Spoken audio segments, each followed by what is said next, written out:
I'm not going to go into a big theoretical lecture or anything like that, but I just thought it's useful to stand back and see what we mean by health. And this is a lovely model. It's called the sense of coherence model. And the developer of it, whose name I struggle with, I think it's Antonovescu, someone else might be able to pronounce it better, but it's the sense of coherence, and that's the important thing. And his theory of health is lovely in that he looks at the human organism as something that's very dynamic, and right from the moment of conception, we're on this path to death. And we have, which sounds quite bleak, but what he argues is that we're constantly changing. You've got the cell renewal, and the human organism itself is in this constant state of change. And he argues to define us either as 100% healthy or 100% disease is to deny the complexity of the human person. And he argues for this notion of what he calls the health-ease continuum. And he argues that our focus, when we're looking at health, should be focused on 3 areas. And we're thinking of this from the moment of birth, from when a child comes into the world. This is something that's incremental. So he argues about comprehensibility, that we understand what's happening to us. We feel that we're in control of the environment, and while we mightn't be fortune tellers, we can predict with some certainty what the future is going to be like. He then talks about manageability. That's where we know we have the knowledge, we've got the skills, we've got the resources, and we've got the supports around us to manage with the challenges that life's going to throw at us, because life is constantly coping with challenges and changes. And then the third part, which is the really crucial bit, is this notion of meaningfulness, that we actually feel engaged with life, that life is important to us, and that we feel we have a stake in society. And I'm sure there are people in the room who are fans of Paulo Freire and his writing on the pedagogy of the oppressed.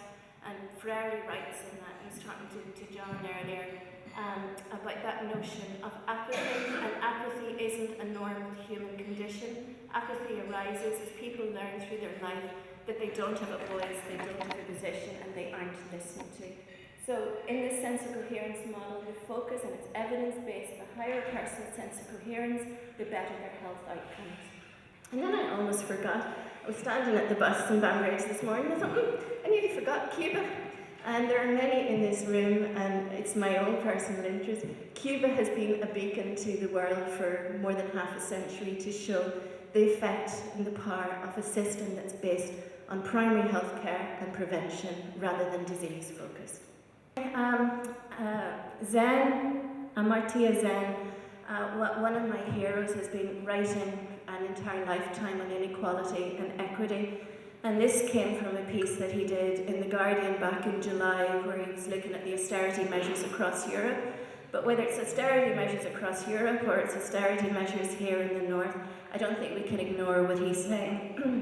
And he says, decision-making without public discussion is not only undemocratic, it's also inefficient in terms of generating reasoned, practical solutions.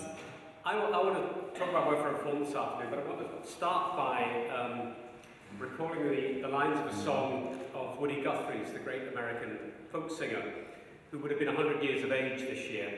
And one of his songs, and I may be paraphrasing slightly for Woody Guthrie aficionados, but 2 lines from his song said, "Sometimes you get robbed at the point of a gun, at other times by a man with a fountain pen." And frankly, I know how claimants feel that that's what's happened to them, both here and in Britain. And that's because We Are All in It Together Chancellor George Osborne, who, despite having subsidised travel, can't pay for his first-class seat, or won't pay for his first-class seat, stripped $7 billion out of the Social Security budget in Britain during his first emergency budget in July 2010, took another $11 billion out of the Social Security budget with his comprehensive spending review statement in October 2010, and this year has said he wants to take another $10.5 billion out of the Social Security budget in 2015-2016. What we can also do, though, is things outside of the Social Security system. We should invest in childcare to create jobs. And I don't mean, and as somebody said to me, the last thing, for example, that lone parents want is to spend more time delivering childcare in work. But in Britain, the one thing they've done with childcare is to deliver childcare in a way that they've improved the status of childcare, it's much better accredited, they've done things that actually it's much better paid than it ever used to be, it's not the Cinderella service, so you can invest in childcare and create work that way. Much better to create work than to simply put people into training schemes. We could build houses. Now what a novel idea that might be.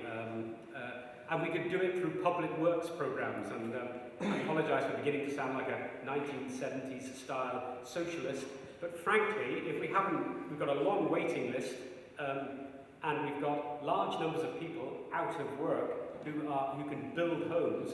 Well, why don't we build some homes and do something about that? That frankly is right.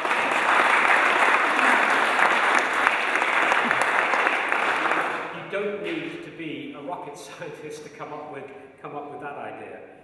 And then finally, we can do things differently, and we need to stand up to the Department of Work and Pensions. The Assembly set aside £20 million in the Social Protection Fund. We need to spend that wisely. I could come up with half a dozen things in which they could ameliorate the welfare reform bill. I recognise, and I don't like saying this, that because the IT systems for our social security are in Britain, and because of the way the Treasury rules work, what the Treasury rules say, in spite of us having a devolved assembly, is if you make savings in the social security budget, they go back to the Treasury in London. If you spend more on social security, it comes out of the budget here. The Assembly are between a rock and a hard place. But house building, childcare, spending social protection fund money, doubling it, you could do a great deal that could knock off some of the tougher edges of this particular bill. And you can also, and much of the people who administer this bill are low paid. You know here from trade unions that how much the people in the Social Security Agency and the sharp end of the service get paid. They're not well paid. Well, actually, we could deal with things operationally in a much more flexible and liberal way than they do in Britain. So we could decide that actually we're going to make decisions that ensure that fewer people lose out when they move from DLA to the personal independence payment. We could do exactly the same with the employment and support allowance. And actually, in fairness, a little bit of that is going on. But there are lots of ways that we could encourage that in the way that we manage the social security system. So, there's a lot to play for. The Assembly is under pressure, and it's important that we make sure that they stay under pressure to deliver. Thank you. Well, comrades, having listened both to Una and to Les, you might wonder, well, what has all of that in relation to health and education got to do with political structures? Well, I think Una provided us with that quote from Zen about no political debate or no public debate or discussion in terms of what goes on in relation to all of that. And I think that we are suffering still very much from a democratic deficit here in N.Ireland, despite the fact that we have devolution. I mean, I think I mentioned earlier this morning, Ken McNally and I had attended a meeting in East Belfast where a lot of these similar issues were being discussed, and there were two MLAs on the platform. I don't think they would mind me saying, but one of them was Mickey Brady, actually the Sinn Féin spokesperson on social security, and the Sinn Féin member who's led in Stormont on the issue of welfare reform. And the other was Paula Bradley, DUP MLA from North Belfast, who was a great pains, see there's some Unison members here, who was a great pains to point out that she was a committed trade unionist and a member of Unison. And I think, in all sincerity, we raised the issue of corporation tax and welfare reform, and we found that actually Mickey Brady and Paula Bradley were both entirely in agreement with us about these issues. I don't know what that means if the Workers' Party and Sinn Féin and the DUP are all in agreement, but I really do believe that they were sincere in what they were saying. But then when we pointed out to them, well look, you're both two MLAs, but you're also both members of the two main parties in Stormont, which are actually, implementing, or, in the case of the welfare reform bill, who are putting forward all these things, who are not putting forward a positive agenda in terms of Northern Ireland, and they simply had no answer towards that. And part of the reason of that is that complex system of governance which pertains up there at Stormont, So if we're ever to have a loosening of those political structures, the time to do it is now. It is necessary to allow us to move forward in terms of policy making and decision making in areas like health, education, welfare reform, or social security, all of those things. We need to change the political system at Stormont to allow that to happen.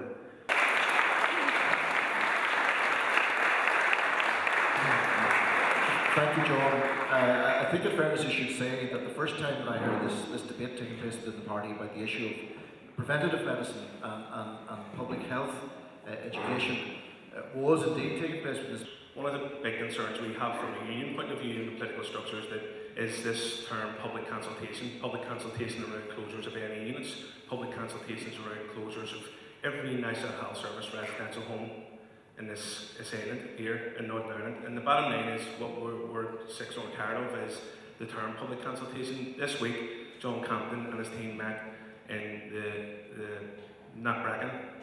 Now, that's not public consultation. They invited a number of people, health professionals, to come and hear their statements about reform and care in Northern Ireland. We came under the bracket as others, that's us unions, as others, in that invite. So the bottom line is, the same focus on public consultation that we would want the Workers' Party to portray in the communities is the same public consultation that went on around the PSNI, RUC debate, filled every hall in our communities. The same public consultation needs to take place about health and reform. The consultation processes largely involve sectional vested interests and lobbyists.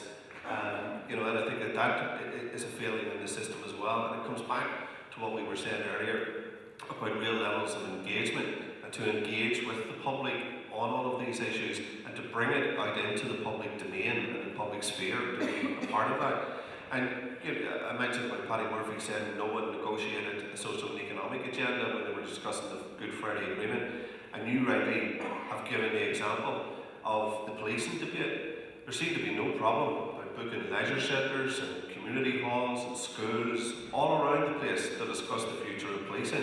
Why can't we do the same about the future of our education service or the future of our health service or any other thing? It's a human right to enjoy the benefits of a health service. So how do we move that discourse back? Because it seems to me the dominant ideology has won. Do you know that's why it's so easy for these consultation processes to be moved along smoothly by? I heard his name mentioned there, the snake oil merchants, the likes of John Compton, who is excellent at what he does. He is a consummate performer at delivering that right-wing result. There's a magazine for movers and shakers called Agenda Northern Ireland, which is really worth a read if you want to get depressed. And in that magazine, the last edition of that magazine, Mike Smith argues that there's too much democracy in Northern Ireland. He says that the technocrats who are running Italy, Spain, and the economists who are around Obama are providing a good, and the Republic, the Troika in the Republic, are providing a good enough service. And Northern Ireland, if you need a plumber, he says you go to an expert plumber, and if you need an economy, he suggests you go to an expert economist. So that he wants to have democracy, but a different type of democracy, a technocracy. It's not my health system, it's our health system, and that's the first challenge that I take with Compton. In the Compton report, he talks about the people, and it's not just John Compton who wrote it, but the people who wrote it understand how truly committed the people of Northern Ireland are to the principles of the NHS. I did a search on the PDF to try and see, okay, now where did he pick up the principles of the NHS? Where did he show his plan? And I couldn't find it. You'll get it in the introduction, you'll get it in the conclusion, and in the middle it's missing. And when he was interviewed, he constantly talks about the individual. The NHS was never about the individual. The NHS is about the collective, it's about us all. So that's my comment on Compton for what it's worth. I think there are things in it that are certainly needed and beneficial, but I also think, does he get out a lot? Has he seen what we've been doing in the north? I know down where I am in kind of the Lurgan, Portadown area, I know there have been children cared for at home, ventilated, care packages going in 24 hours a day, really, really cutting out stuff that we wouldn't have imagined possible. And I think there is an onus on those people who are working in the health service to stand up and be practice that is going on within the health service without the market being involved. And I think that needs to be made visible and not let it be seen that this is a system that is in dire straits. Certainly there are things that need to be developed, but there's also some very innovative practice there. And I commend you to go to Pablo Neruda's poem, and it's in the Captain's Verses, and it's the poem The Flag. And in it, Neruda says, but stand up with me, against the system that distributes hunger, against organised misery. And I think that's the challenge for us all, to stand up shoulder to shoulder, and not just think about, as the Compton Report talks about, your NHS, but our NHS, and how can we each work towards trying to make a difference in the lives of every one of us. So that's my challenge. It's don't leave it to the politicians, what can we do ourselves?